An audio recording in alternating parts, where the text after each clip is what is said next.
40절에 보면 하나님 명령하신 하나님 규례 명령을 지키라. 왜냐 내 후손이 너와 내 후손이 복을 받고 또 여호와께서 내게 주시는 땅에서 한없이 오래 살리라. 땅을 주시고 땅에서도 계속 그 땅을 하나님 지켜주시는 거, 우리가 지키는 게 아니라 지켜주셔서 그 땅이 계속 있게 하신다. 여기에 남유다 북이스라엘 멸망을 보십시오. 그죠?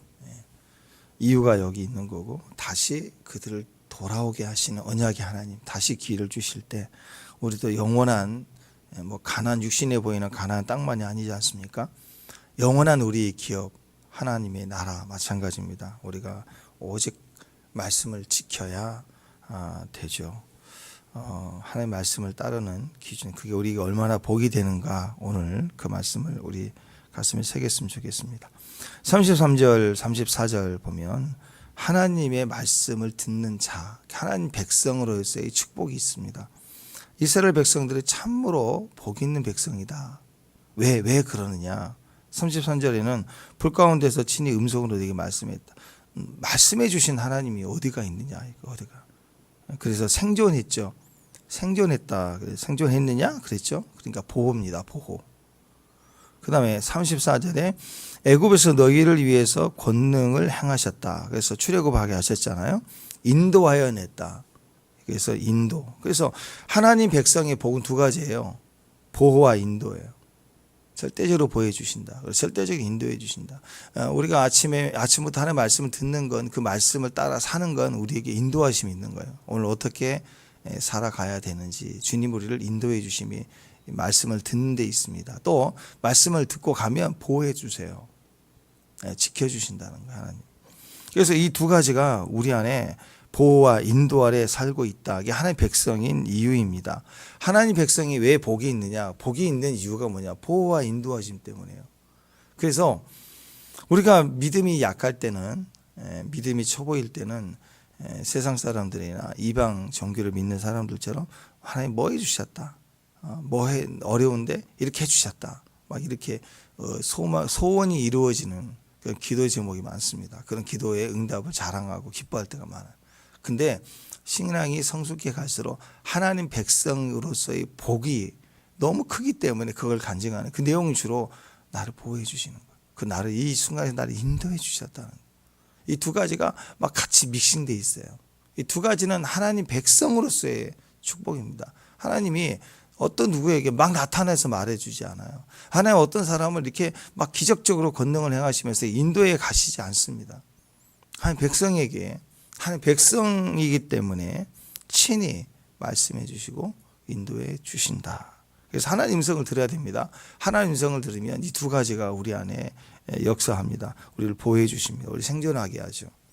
또 우리를 인도해 내십니다. 어떤 상황에서도 이를 구속해서 끌어내시죠. 그래서 하나님 말씀을 듣고 하나님의 인도하심을 받는 것, 그게 진짜 복이에요. 성도의 복. 오늘은 복이에요. 복을 받으셔야 돼요. 그리고 우리가 복인 것을 알아야 돼요. 그 어떤 백성에게, 그 어떤 민족에게, 그 어떤 사람에게 하나님이 하나님의 복을 주지 않습니다.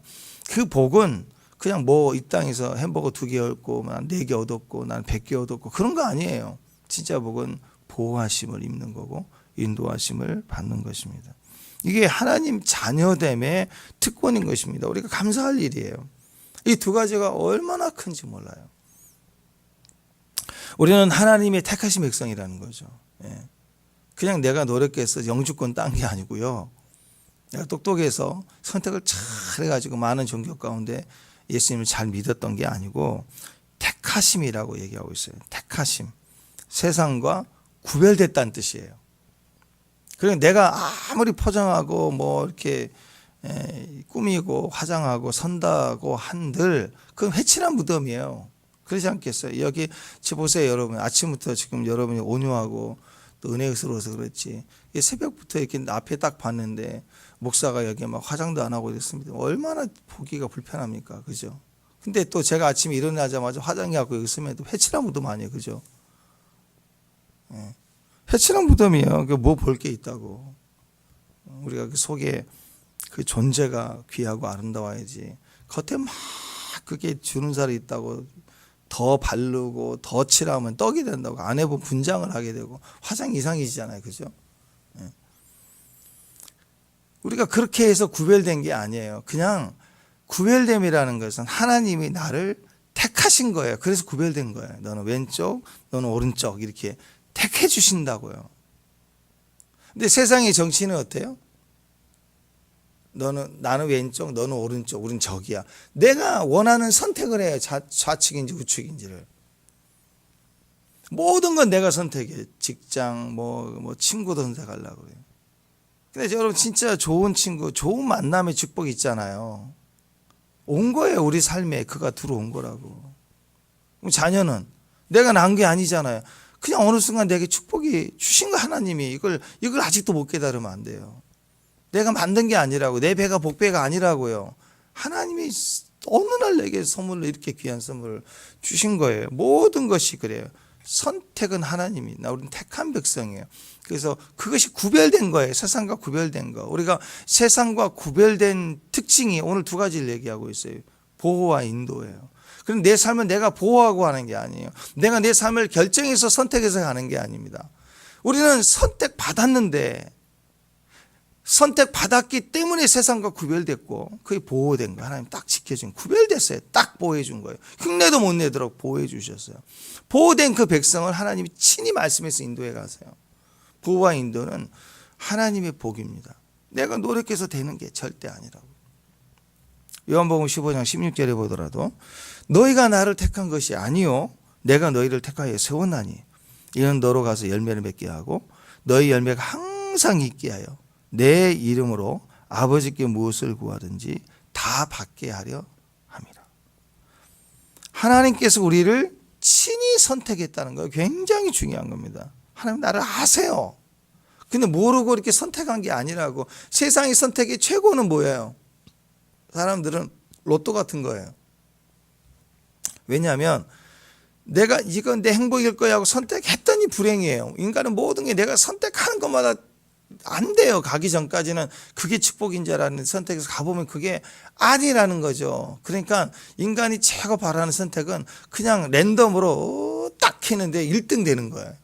이런 걸 원한다고. 그래서 내가 노력해서 노력한 만큼 기술을 가진 선택해서 돈을 버는 것보다는요.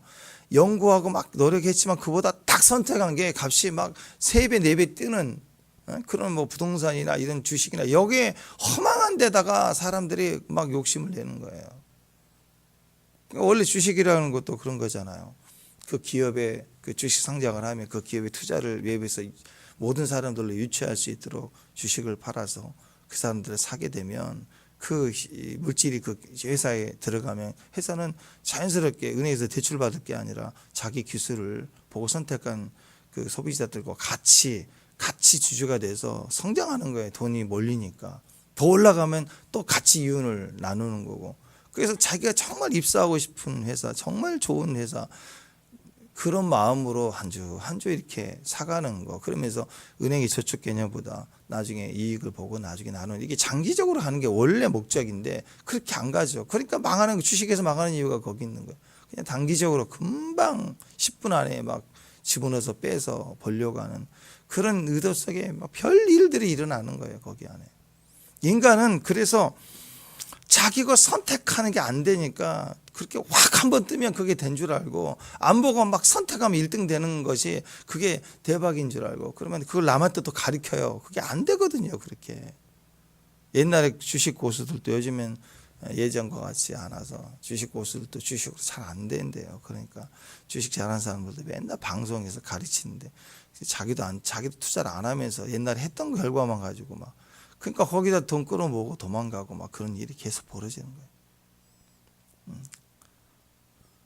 그러니까 여러분, 우리는요 선택할 능력도 지혜도 없어요. 분명히 아셔야 됩니다. 왜냐하면 시작부터가 선택을 받은, 이제는 달라요.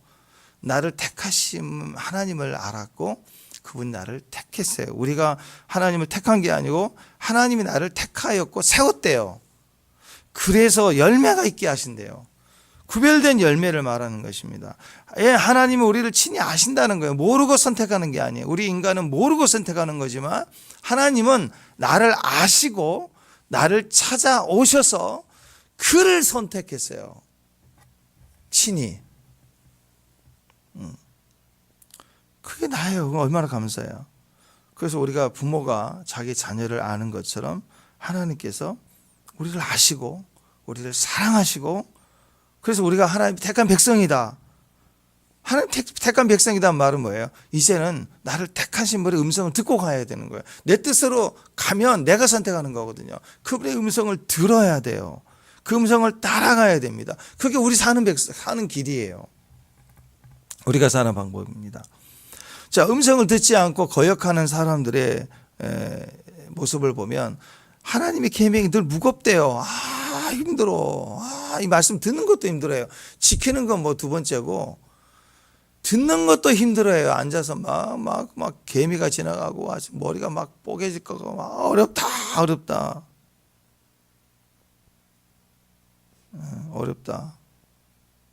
막 불평하고. 근데 가만히 보면 한국말을 몰라서가 아니죠. 한국말을 몰라서가 아니에요. 어떤 분들은 중학생 몇 개 안 되는데도 막 여러 번 듣고 질문해. 말씀을 듣는 사람들의 특징은 질문이 있어요. 질문이. 대화가 있다고. 근데 자리만 앉아 있으면 질문이 없어요. 그거 안 듣는 거예요. 안 들리는 거죠. 그 뜻은 그만큼 모든 것을 내가 판단하고 내가 결정할 가능성이 높은 거예요. 그래서 여러분, 계명이 무겁다, 어렵다, 그게 이제 직접적인 자기 삶의 모습을 반영될 때는 막 견딜 수가 없는 거예요. 막 나를 들춰내는 것 같고, 막 무겁다, 어찌 이 말씀을 들으리요? 말씀을 들어야죠. 근데 불평하기 시작하죠. 근데 듣고 순종하는 종들에게는 하나님의 말씀이 꿀송이보다 더 달다 그래요. 꿀송이보다 더 달다. 왜 이렇게 똑같은 말씀인데 다를까요? 왜 꿀송이보다 달가? 어떤 사람은 무겁다 막 힘들다 막 얼굴이 막 불이 들어와요. 형광등이 막 들어왔다가 요즘 LED처럼요. LED처럼 막 파래졌다가 빨개졌다가 앉아있어요. 막 튀어나가는 거예요. 튀어나가. 여러분이 아시지만 제가 이렇게 메시지 전할 때 여러분에게 막 직접적으로 막 뒤집어 막 강요하고 그러지 않잖아요. 저는 그냥 순수히 가능하면 제 생각이 아니라 하나님의 말씀대로 나누고 싶은 거고, 그 안에서 하나님이 듣게 하시는 게 있을 거라고 믿고 가는 거죠. 근데도 힘들어해요. 막 너무너무 힘들어하는 거예요. 막 어떤 분은 튀어나가고 그래요. 막 도망가고. 그럴 때 보면 우리는 참 우리 안에 생각이 너무 강하구나. 내 안에 하나님을 듣는 자리가 아니구나. 왜 그럴까요? 기초가 그거예요. 기초가 우리가 선택받은 사람이라는 걸 몰라요. 존재가 택한 사람이라는 걸, 구별된 사람이라는 걸 모르는 거예요. 내가 하나님께 선택받았구나. 하나님 나를 아시는구나. 그리고 나를 막 사랑하시는구나. 나를 아신다. 나를 아신다. 하나님이 내가 너 알아. 그게 생존이에요. 지옥 가야 되는데 주님이 내가 너 알아. 이리 와. 하나님 나를 아신다. 그게 구원이라고요. 내가 하나님 많이 알아봐야 하나님 나를 모르면 그건 구원 아니에요. 세상 사람들이 크리스마스 기억하듯이 그거 아니라고. 우리가 석가모니 탄생이다, 날짜의 휴일이다, 그거 알 때, 그럼 우리가 불교인인가요? 그거 아니잖아요. 소속감인 거예요. 하나님 우리를 아신다. 그게 구원이고, 우리는 지옥 가지 않아요. 우리는 생존하는 거예요. 근데 나를 아시는데, 나를 사랑으로 아세요. 나를 사랑하신다. 그게 나를 인도해 가신, 나를 불러내시는 거예요. 사랑한다는 특징은 부르죠. 여러분, 사랑한 사람은 불러요. 사랑하지 않으면 상대가 불러도 모른 척이에요. 외면이에요, 외면. 사랑하면 내가 불러요. 그래서 사랑하면 기도가 되는 거고, 사랑하면 음성을 듣게 돼 있어요. 하나님 음성을 듣는 법하고 훈련할 게 아니고, 주님을 뜨겁게 사랑할수록 언젠가 내 인생이 듣게 돼 있고 내 삶이 주의 음성을 듣게 돼 있어요. 듣고 가는 인생이 되기 시작하는 것입니다. 우리가 하나님의 택한 백성이기 때문에 이제 그의 말씀을 듣고 말씀을 따라 사는 것이 사랑이고 구원이고 그 계명을 힘써 지키는 것이 사명이에요. 사명. 의지를 발휘해서까지 지켜야 되는 것은 믿음이고 그 믿음의 삶이 될 때부터 사랑을 입는 걸로 끝나지 않고 그 믿음의 삶으로 지켜낼 때부터 사명인 거예요. 하나님의 말씀이 그래서 내 안에 들려줄 때 사랑의 음성이 들릴 때 우리 안에 회복과 치유가 일어나. 근데 그 음성을 따라 한 영혼을 위해서 담장을 넘어가려고 할 때는 우리 안에 적극적 믿음이 움직여지기 시작할 때 그때 우리는 사명이 되는 거죠. 힘써 계명을 지켜야 된다. 그런 의미가 있다라는 거. 그래서 35절에 보면 이렇게 얘기해요. 35절 있습니다. 35절 시작. 이것을 내게 나타내면 여호와는 하나님이시요 그 외에는 은혜를 하나님이 여호와는 하나님이시다. 그리고 그 외에는 다른 신이 없다. 다른 신이 없다. 이걸 선포하고 있는 거. 우리에게는 다른 신이 없어요. 귀신도 있잖아요.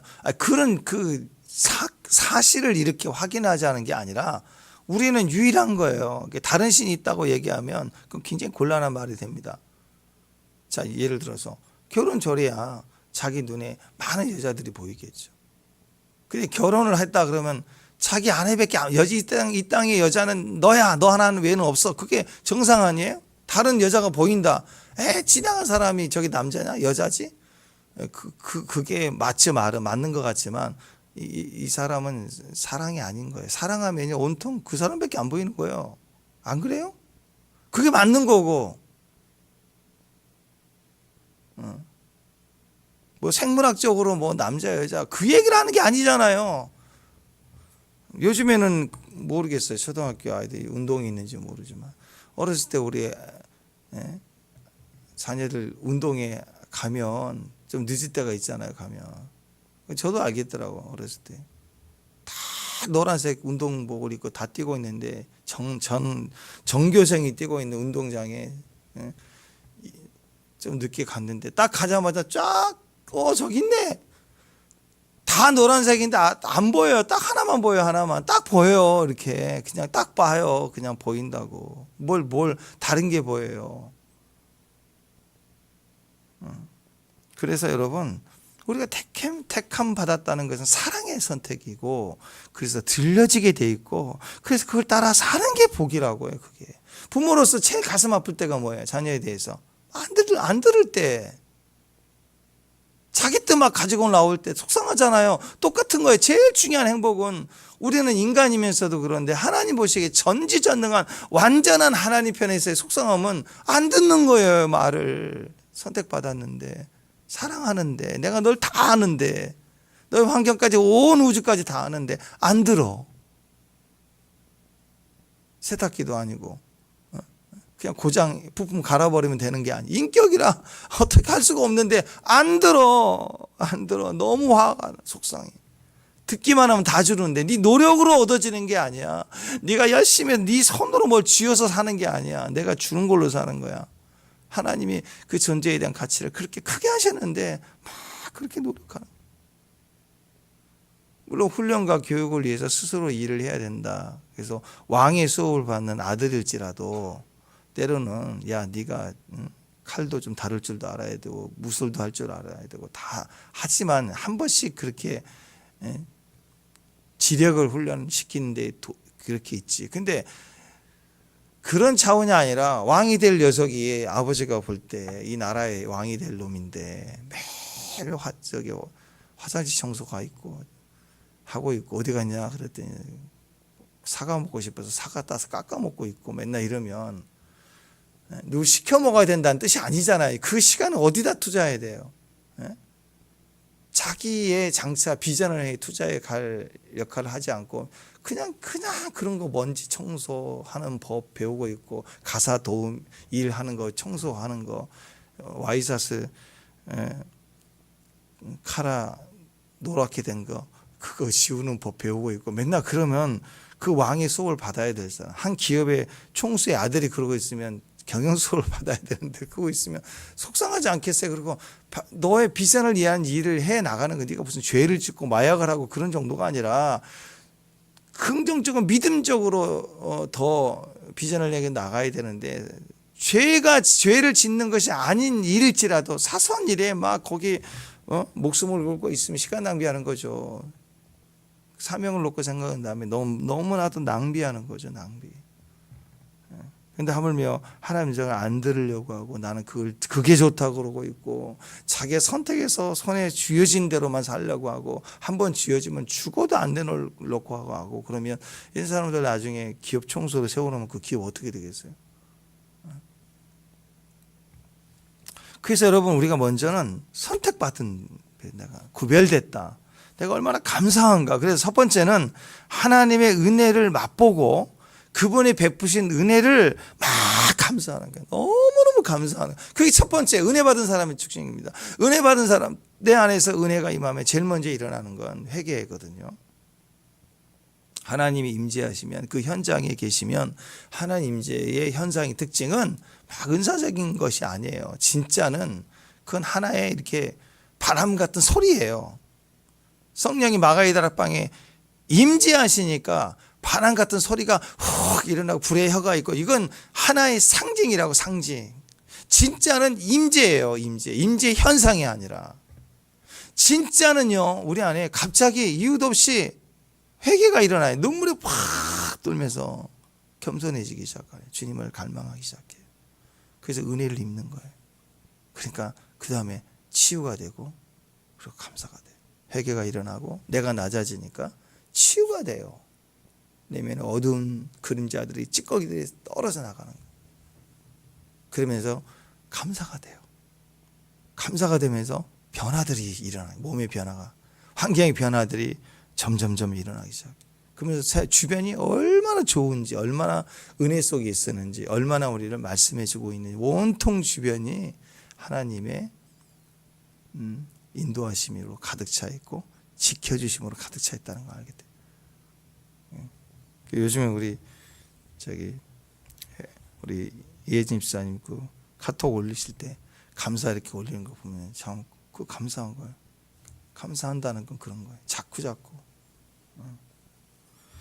하나하나 감사한다는 거 확대되기 시작하고 감사하면 감사의 능력들이 진짜 감사의 능력들이 나타나요. 정말 하나님은 우리에게 입으로만 떠들게 하시냐고. 살아계신 하나님입니다. 감사하면 지난 세상은 과거의 것을 감사하는 것 같지만요.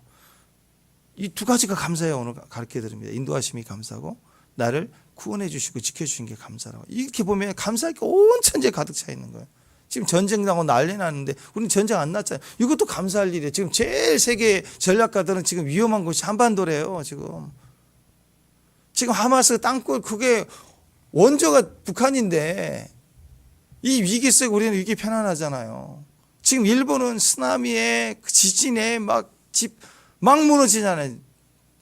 지금 중국은 대한민국만 넘어갔어요. 일본 그러지 중국으로 넘어가면 중국은 부실공사로 막 지진 난 것처럼 무너져요. 지금 막 집 엎어져 있고 경비한다고 엎드러져 있고 막 웃겨요. 지금 양쪽은 막 엉망이 돼 있는데 우리는 아직까지 이렇게 보호하심이야. 애국가에도 하나님이 보호하사 그러잖아요. 이게 은혜예요. 은혜. 이 나라가 일제강점기에서 해방된 것도 은혜였고 독립운동에서 된 게 아니었잖아요. 우리 힘으로 된 게 아무것도 없어요. 입으로 맨날 자주국방 하지만 우리는 국방이 안 되는 사람들이라고. 6.25 때도 하나님이 우리를 지켜주고 그 많은 세계 젊은이들 와서 피를 흘리면서 그렇게 이 땅을 지키게 하시는 거예요. 이게 다 은혜로 된 거예요. 은혜. 그래서 우리는 모든 게 감사할 수밖에 없는 거예요. 여러분 이 사람의 인생에 이 사람의 재정에 이 사람의 상황이 변화되는 걸 우리가 어떻게 할 수 있는가. 이 사람 삶이 막 갑자기 잘 되는 그 시점이 있어요. 감사가 남발하기 시작할 때부터요. 감사를 막 해내는 게 아니라 보면은 이게 알잖아요. 그냥 입으로만 감사합니다 하는, 물론 그렇게 해서라도 이기려고 하는 거겠지만 언제부터 진짜로 내 안에서 발동이 걸려서 감사가 되기 시작할 때. 예전에는 잘 돼도 불안하고 감사가 안 돼. 잘 돼도 내일은 어려울 수 있으니까 하고 그걸 막 겸손하려고 그래. 하나님 좋은 일을 줘도 겸손해. 감사를 막 나오질 않아. 근데 이제는 어려운 일이 생긴 중에도 걱정이 안 돼요. 내게 인도하심이 있고 보호하심이 있다는 걸 알기 때문에. 어려운 일인데 남들은 불안해하는데 오히려 우리는 주님께 감사해. 그 일이 아니라 현재 나를 이 상황에서도 보호해 주시고 인도해 주심이 있기 때문에. 자, 이걸 그대로 세팅해 봅시다. 요한계시록으로 가봅시다. 대적그리스도의 그 온 악을 악은 다 끌어모아서 7년 환란 중에 3년 후 3년 반에 무시무시한 전쟁과 이런 상황이 온다고 할지라도 두 가지 기억하면 돼요. 나는 하나님께 선택받았다. 하나님 나를 사랑하신다. 하나님 나를 아신다. 그러니까 이 두 가지 보호와 인도 절대적인 거예요. 어떤 상황이 와도 하나님 나를 구별돼서 나를 택하셨다. 이것은 우리에게 보호와 인도를 상징하고 나를 인도해 가신다. 하나님 나를 보호해 주신다. 이 두 가지 절대적으로 기억을 해야 됩니다. 그래서 날마다 감사해야 돼. 감사할 때 신기한 일들이 일어나는 거예요. 예배 한마디로 뭐예요? 감사해요. 기도하죠. 소원도 아픕니다. 뭐 재정이 필요합니다. 많은 기도 제목이 있겠지만 진짜 기도는 뭐예요? 감사하는 거예요. 하나님 앞에. 예수님이 기도 항상 뭐 이거 500이요 많아지게 해주세요. 그렇게 안 했어요. 폭풍을 멈추게 해주세요. 그렇게 안 했다고. 하나님께 감사합니다. 항상 제 기도를 내 말을 들어주심을 감사하나이다 하고 그냥 잠잠하라 이거 나눠줘라 막 그랬잖아요.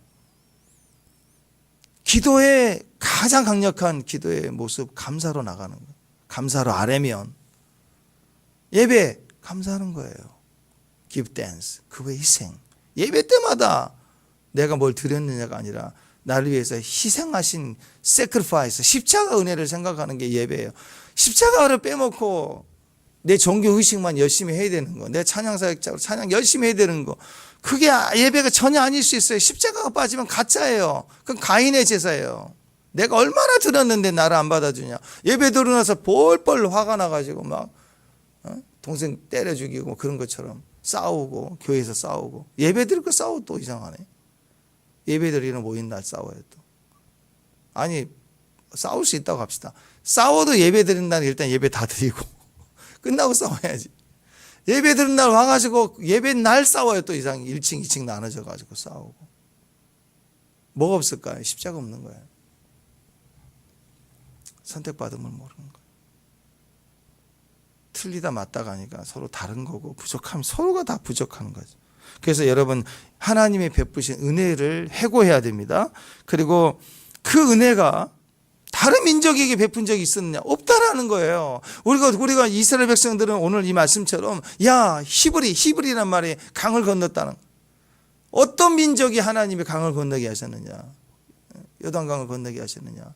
홍해를 건너게 하셨느냐? 없다는 거. 우리는 건넌 자다. 이게 그분의 그 백성 이름 아니에요? 히브리 민족? 근데 우리는 더 커요. 왜? 우리는 아무 상관이 없어요. 우리는 그런 적이 없잖아요. 우리는. 근데 그 은혜를 예수님으로 말미암아 오늘 이방 땅인데 우리 안에 엄청난 구원의 역사를 또 베풀어 주셨네. 이건 또 다른 차원에서 선택을 받는 거예요. 예수님 때문에.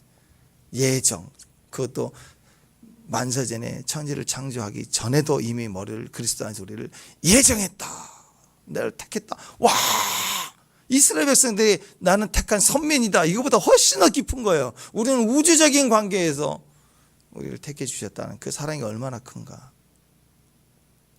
그래서 우리도 유대인들도 다 구원을 받고 그것이 통로가 돼서 이제 한 영혼도 잃어버리지 않고 구원받는 일에 서야 되겠구나. 그러면 그 감사가 확대되니까 사명이 되는 거죠.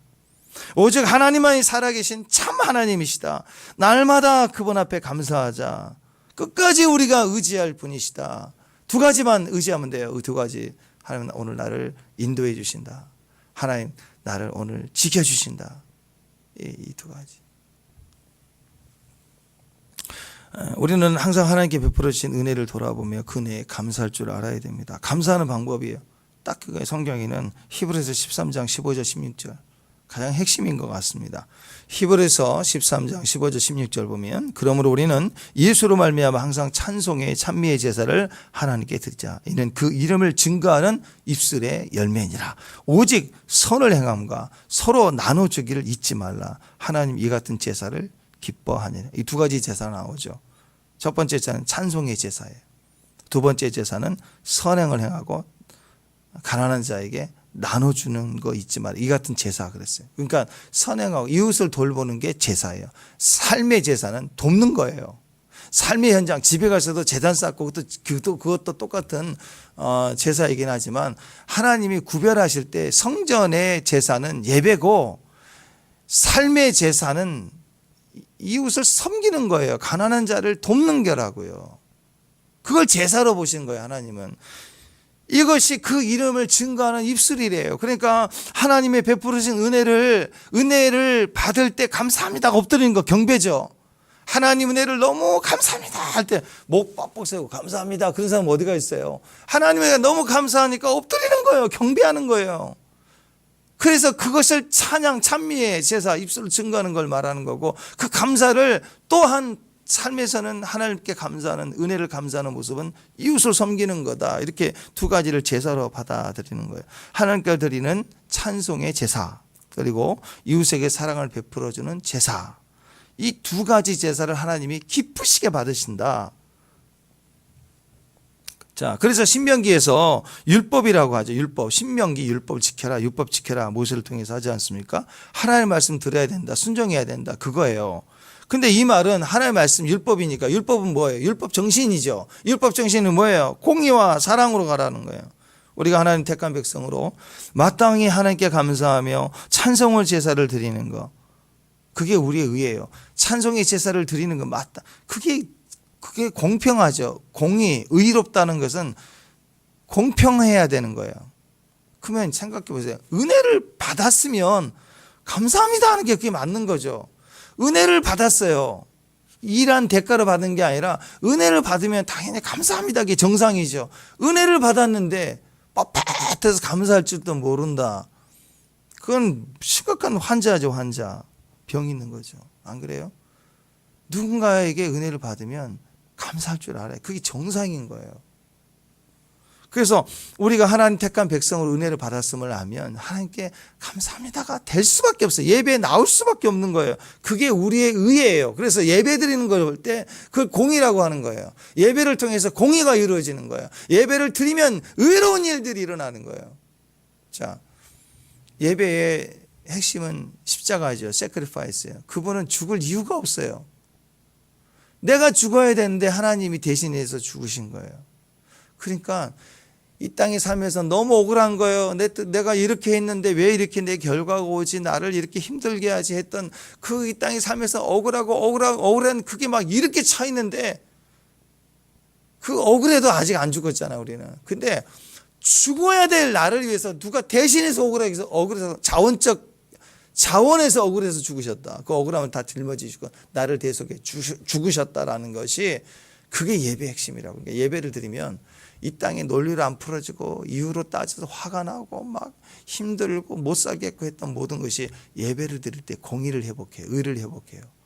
그 예배를 드릴수록 당당해지고 예배를 드릴수록 은혜로 말미암아 공의를 덮어버리는 거예요. 그래서 거룩함을 입고 의롭다함을 입고 옳다함을 입고 예배를 통해서 우리가 그래서 억울하면 예배 드려야 돼요. 예배 드릴수록 하나님 앞에 인정받는 거예요.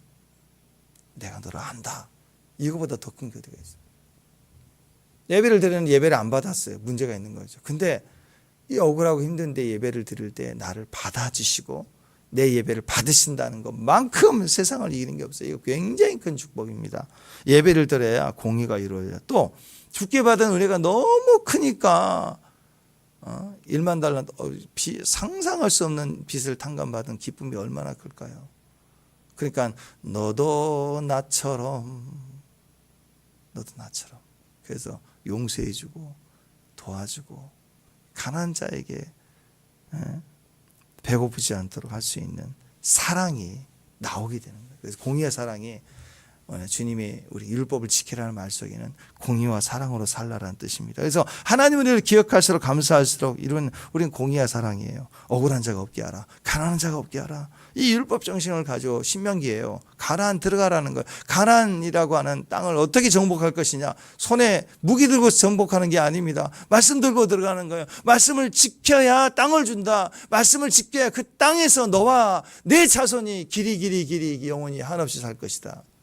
무기 갖고 산다는 게 아니라 땅을 차지한 이후로도 무기로 이렇게 성을 쌓고 담당해 놓고 지키는 게 아니라 하나님이 지켜주신다.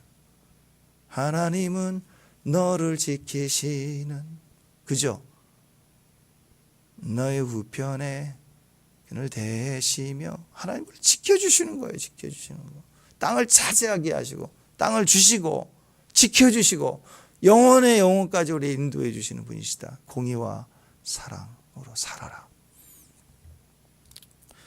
그래서 우리가 한 가지 오늘 4장 너무 중요하거든요. 40절 말씀하면 40절까지 갑시다.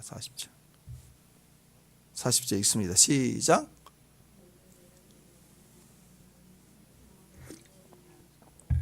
한 번 더, 너무 중요합니다. 40절 시작. 명령하는 여호와 규례와 명령을 지키라. 너와 내 후손이 복을 받아 하나님이 내게 주시는 땅에서 한없이 오래 살리라. 여기는 두 가지가 나오죠. 땅의 축복이 나와요. 오늘 기억해야 돼. 땅의 축복. 땅의 축복은 뭐냐? 규례와 명령을 지키는 거. 말씀을 지키면 뭐가 일어나는가?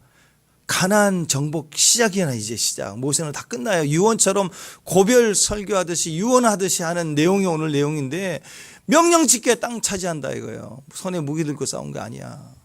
명령 지켜야 땅 차지한다. 그리고 땅만 차지하고 끝. 그게 아니라 그 땅에서 한없이 길이 살겠네. 나 길이 살겠네. 어떻게? 땅의 축복, 기업이 되게 하신다는 거예요.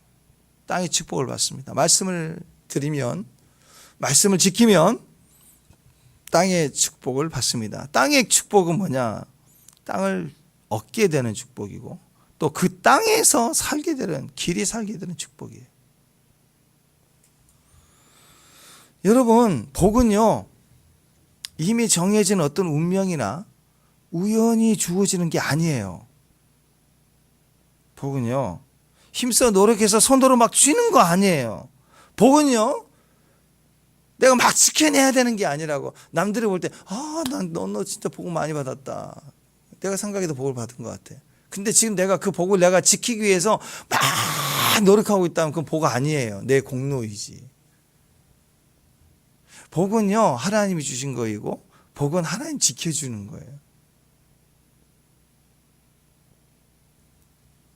복은요, 오직 그래서 하나님의 말씀에 순종 여부에 딸려 있어요. 순종하면 주시고 순종하면 지켜지는 거예요. 근데 사람이 복이라고 얘기하는데 그게 하나님 주신 게 아니면 내가 어떻게 노력해서 손에 쥐어야 되는 거고 성공해야 되는 거고 그걸 막 지켜내고 있다면 내가 노력해야지 지켜지는 거. 오늘 노력하지 않으면 잃어버릴 수 있는 거라면 그것은요, 말씀과 상관없는 거고 내 노력과 상관이 있는 거라고 한다면 그것은 복이 아니에요. 복은 하나님과 상관이 있는 거예요. 성공은 내 노력과 상관이 있는 거고 달라요. 하나님 없이도 되는 것은 복이 아닌 거예요. 그래서 우리가 복을 받으려면 하나님과 상관해야 돼요. 하나님 말씀 따라 순종해야 돼요. 하나님 말씀 따라 지켜가야 돼요. 그럴 때 오늘 여러 가지 복이 있지만 오늘 땅의 축복을 얘기합니다. 땅의 축복. 자, 그래서요, 복은 하나님 말씀 순종 여부에 따라 주어지는 것입니다. 여러분, 하나님은 참으로 하나님 말씀에 순종하는 자에게 복을 주십니다. 축복합니다. 축복합니다. 하나님은 당신의 말씀에 순종하는 자에게 복을 주십니다. 저는 새해가 들어서 새해가 시작되면서 제 안에서 막 너무 복에 대한 갈망함이 오는 거예요. 제가 지금까지 이렇게 복에 대한 갈망함이 온 적이 없었어요.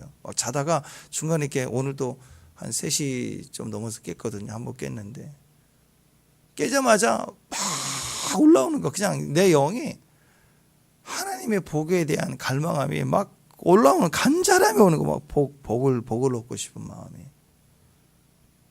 여러분 아시다시피 제가 기복신앙 그런 거 싫어하잖아요. 그런 거. 근데 그런 개념이 아닌 거예요. 그냥 내가 하나님의 복의 사람, 하나님의 복이 내게 있다, 하나님 내게 복을 주신다는 거, 그 복에 대한, 진짜 하나님 주신 복에 대한 갈망함이 제 영이 막 기도할 때마다, 요즘 찬양할 때마다 막 찬양하다 보면 후반에 막 올라오는 게 막 너같이 복을 받은 자가 어디가 있느냐, 이스라엘아 너는 행복자라다. 우리 안에서 그 하나님 주신 그 복에 대한, 그 진짜 복에 대한 갈망함이 막 올라오는 거예요. 진짜 하나님의 복이라고 하는 하나님의 복 안으로 우리가 이 새해에 우리가 같이 들어갔으면 좋겠어요. 오늘 이 말씀이 진짜 그래서 너무 감사한 거예요. 우리가 새해를 시작하면서 하나님은 축복의 말씀과 함께 출발하기를 원하시는 거예요. 가나안 출발을 지금 모세를 통해서 그 백성이 말씀과 함께 출발하라고 지금 교훈하고 있는 거예요. 그 말은 뭐예요? 가나안이 축복되기를 원하는 거라는 거예요. 모세가 죽기 전에 가나안 땅을 바라보며 마지막 고별 설교처럼, 유언처럼 자기 백성에게 가나안이라는 새 땅에 들어가는 정복 전쟁의 시작인데 복되는 방법을 기록하고 있는 거예요. 그냥 단순히 싸움에서 이기는 싸움꾼, 사냥꾼 그런 거 아니라고요. 그래서 신명기예요. 하나님의 말씀과 함께, 하나님의 말씀을 기억하나 가나안으로 들어가야 된다. 말씀과 함께. 왜? 하나님의 축복으로 새해, 새 땅을 시작하라. 새해를 주신 까닭은 우리로 하여금 복을 얻게 하시는 거예요. 2024년 새해 주신 것은 올해 복 받으라는 거죠. 올해 복으로 시작하라는 거예요. 처음부터 복으로 시작하라. 새해가 시작되었다. 그 말은 곧 그래서 축복이 시작됐다는 뜻이에요. 아멘. 새해가 시작됐다. 그 말은 축복이 시작됐다. 말씀 안에 있기 때문에, 그리스도 안에 있기 때문에, 주님과 함께 있을 때 새해 시작은 주님과 함께 축복이 시작됐다는 걸 의미하는 거예요. 복을 받으셔야 됩니다. 하나님의 천지를 창조하신 이후에 제일 먼저 하신 일이 뭔지 아세요? 복을 주신 거예요. 복 없이는 번성할 수 없기 때문에 하나님이 땅을 정복하라 충만하라 복을 계속 주시는 거예요. 천지 창조가 중요한 게 아니에요. 그냥 이건 세팅이에요. 세팅. 하늘과 땅 바다에 쫙 세팅해 놓은 거. 그건 별로 중요한 게 아니에요. 생각해 보세요. 막 최고 비싼 아파트를 사고 뭐 차를 사고 막 을이 삐까 번쩍 다 했는데 복을 못 받았어. 하나님 없어. 그거 그냥 끝이에요. 그냥 지옥인데 그 다음. 하나님이 천지 만물 창조하신 그 창조 위에 진짜 본격적으로 하신 진짜 파워는 우리를 축복해 주셨다라. 그 천지 만물 하나하나 동물들에게도 물고기에게도 새들에게도 충만하라 충만하라 다 온통 세계에 하나님 복을 채우신 거예요. 복을. 지금 우리가 얼마나 복을 잃어버렸는지 요즘 신도시 이렇게 뭐 가면 뭐 아파트가 막 엄청 비싸고 막 근데 있잖아요. 막 이렇게 신도시 뭐 동탄이나 어디 막 가면 신도시 지어놓은데 아니 아파트는 사람들이 찾는데 상가가 텅텅텅텅텅텅 비어요. 사람이 없는 게 아니고 사람이 방을 꽉 찼어 저녁 때면. 근데 상가를 안 나오고 전철역에서부터 역세권이라는 곳에 다 비어 있어요. 뭔가 이상해요. 점점 뭐가 이상한 구조들이 일어나고 있어요. 아이들이 없어서 그렇대요. 나오질 않은 거죠. 구조들이 바뀌고 있어요. 편해졌는데 복이 아닌 것 같은 거예요. 여러분 하나님은 이 세팅이 중요한 게 아니고 다 입주 건물 지어놓은 게 아니라 그 입주를 시키는 게 목적이잖아요. 바다에 충만, 하늘에 충만, 사람들이 사는 성읍에도 충만, 번성해야 되고, 그죠? 가정에도 충만. 하나님의 세팅할 때마다 복을 주셨어요. 그에 합당한 위치, 종류별로 복을 주셨다고. 우리에게도 하나님의 종류별로 우리는 물고기의 복을 받은 게 아니에요. 짐승의 복을 뭐 새들의 복을 준 게 아니라 인간의 복을 줬다고. 인간의 복. 복이 틀려요. 천지를 창조하신 우리에게 먼저 하신 그 복이 우리 안에 있어요. 왜냐하면 복 없이는 동물들도 물고기들도 번성할 수 없어요. 하나님의 백성이 새해 축복이 시작이 되었다. 그 말은 축복의 충만함이 있고 축복의 열매가 있지 않겠습니까? 맞아요. 하나님 우리에게 복을 주지 않으면 우리는 오늘 하루도 안 되는 사람들. 하나님이 만드신 모든 것은 다 좋습니다. 하나님이 우리에게 주신 그 축복을 받으면 우리는 그 이상으로 풍성해질 수 있어요. 하나님 주신 것 위에 은혜 위에 은혜, 영광 위에 영광, 충만 위에 충만으로 우리는 하나님의 말씀을 따라 살면 그분의 그 축복 속에서 땅을 차지하는 것으로 끝나고 은혜로 끝나지 않고 그 땅에서 길이 살게 되는 영원히 그 자손의 자손대로 살 수 있는 축복이 축복, 영광 위에 영광, 은혜 위에 은혜. 그래서 이 천지 만물에 가득 차서 종류별로 주신 하나님의 복 위에 우리 안에 하나님의 자녀로서의 영광을 더 주시는 거예요. 우리는 더 그 이상으로 풍성해질 수가 있는 거예요. 그래서 여러분 신기하게도 우리가 보기에 너무 평범한 사람 같은데 그 사람이 복을 받게 되면요, 그분의 그 가능성이 극대화돼 가지고 그 사람 통해서 굉장히 놀라운 일들이 막 일어나기 시작하는 거예요. 복을 받으면 놀라운 일이 일어나기 시작하는 거예요. 우리 저와 여러분의 삶에 우리 교회 가정에 놀라운 일들이 막 일어나는 거예요. 그냥 평범한데 복이 임하며. 아브라함은 모든 믿는 사람의 조상이었죠. 우리는 이방인이지만 믿음 안에서 아브라함과 함께 복을 받아요. 말씀이 나와요. 갈라디아 3장 9절에 보면 그러므로 믿음으로 말미암는 자는 믿음이 있는 아브라함과 함께 복을 받는데요. 아브라함의 복은 사실은 유대인의 복이거든요.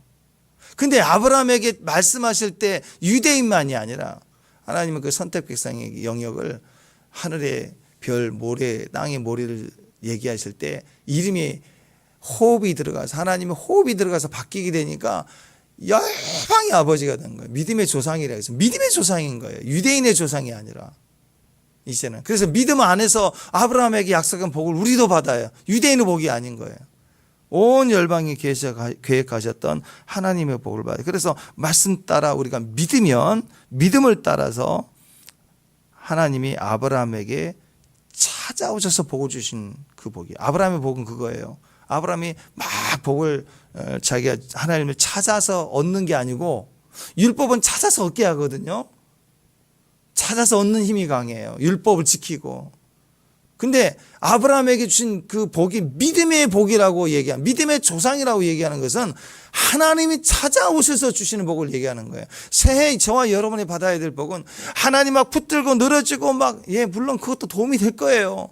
근데 그게 아니라 들리는 복이에요. 듣는 복이 아니라 들려지는 복이고 하나님이 찾아오셔서 주시는 복이에요.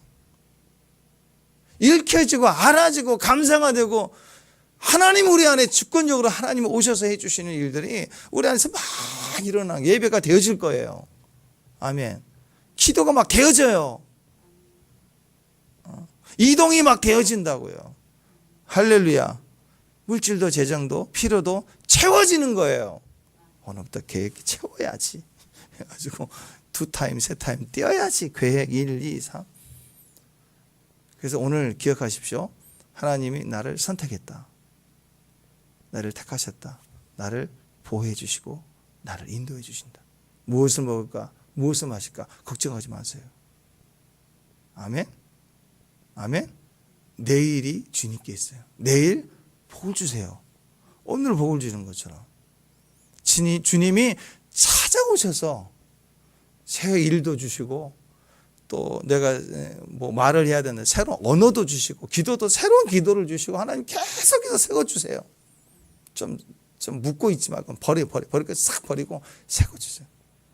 아니 하다못해 집에 있는 오늘 집에 가가지고 옷장에 있는 옷을 싹 다 버려버리면 내일 입을 게 없잖아요. 그러면 뭐 사든지 어떻게든 하나 있을 거 아니에요. 어떻게 생겨날 거 아니에요. 그거 내가 사든 어쨌든 하나님이 베푸시고 주신다고.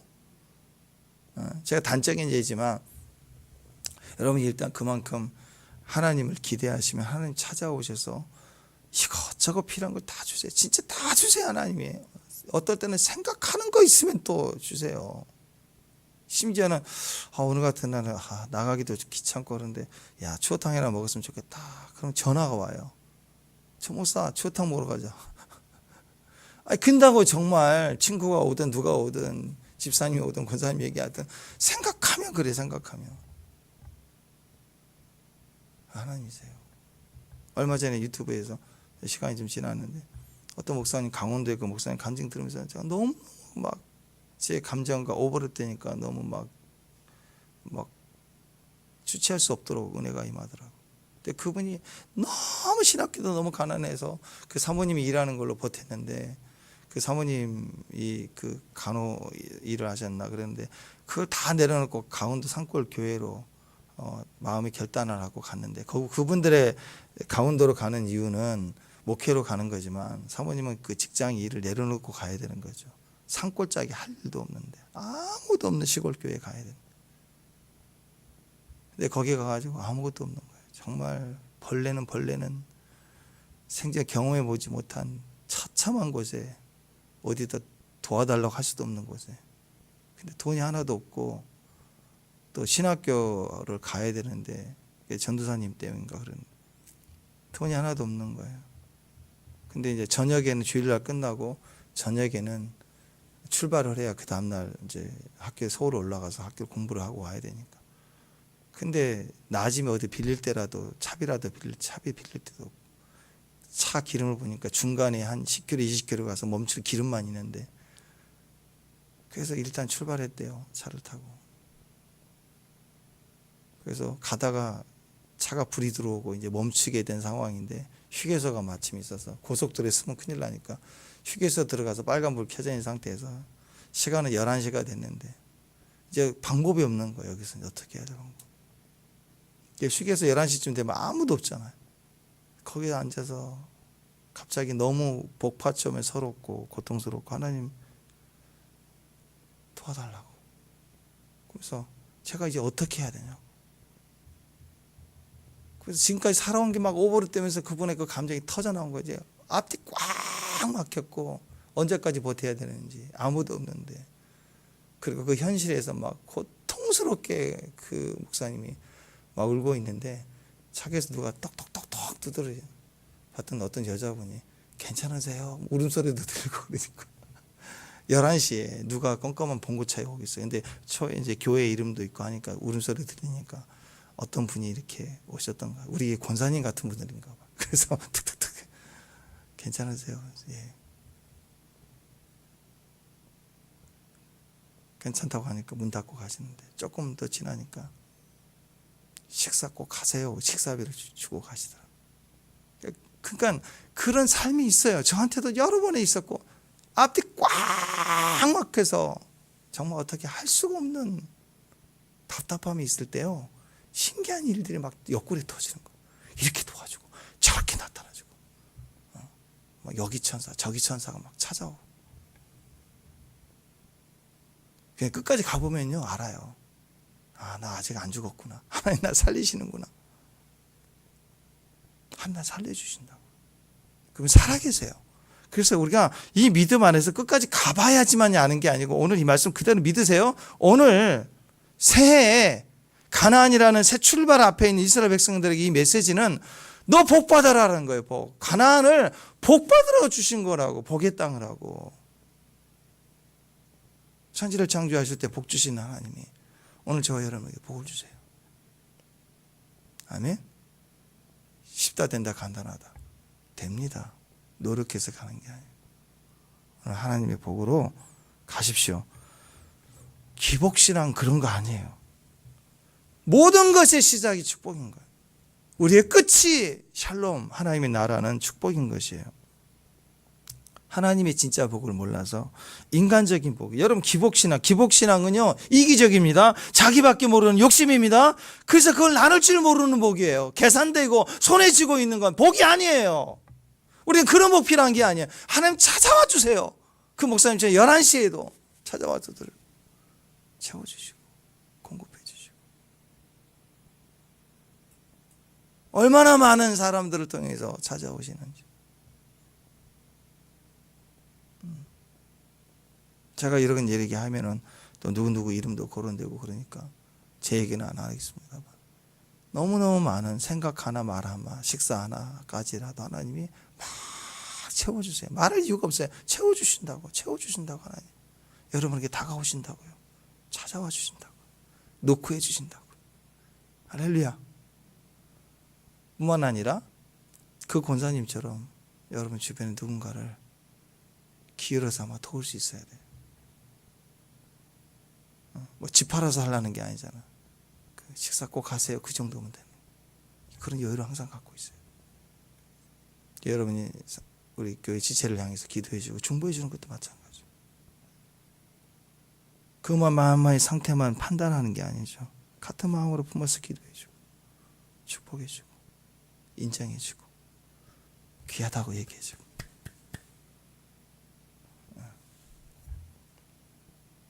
오늘 축복의 사람입니다. 아멘.